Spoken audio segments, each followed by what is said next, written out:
मैं जो जुमला बोलना कि मेरे नबी वर्गा है ही कोई नहीं, तेरे बाबे ते शाह ही कोई नहीं, तो एक बार बंदा हिल जाता है कि यार ये पुणदा पे सारे बाबे।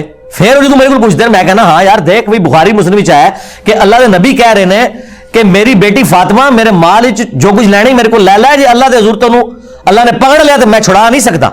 ये बुखारी मुस्लिम है। इस तो बाद मैं ना कहा कि फातिमा वर्गा है ही कोई नहीं, तेरी राबिया बसरिया ते शाह ही कोई नहीं।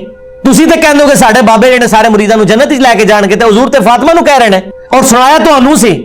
ते इस ते मैं बोलना वा कि अल्लाह के बंदे हो, अगर अल्लाह नबी का स्टेटस है अपनी बेटी के बारे तो तुहाडे बाबे ते शाह ही कोई नहीं, तुसी कहंदे हो जनाब वो करते हैं। फिर बुखारी मुस्लिम हदीस है, उसामा बिन ज़ैद एक जंग के दौरान एक काफर के आमने सामने आए, जदों उन्हें तकिया कि मैं हुण रगड़ा गया और तलवार के थले आ गया, उन्हें फौरन पढ़ लिया ला इलाहा इल्लल्लाह मुहम्मद रसूलुल्लाह। हज़रत उसामा ने वही किया जो असीं भी करना सी कि मामा हुण तू दाढ़ थले आया तो हुण तू कलमे पे पढ़ना है, वड़ छड़िया। बाद अल्लाह नबी कोल गया।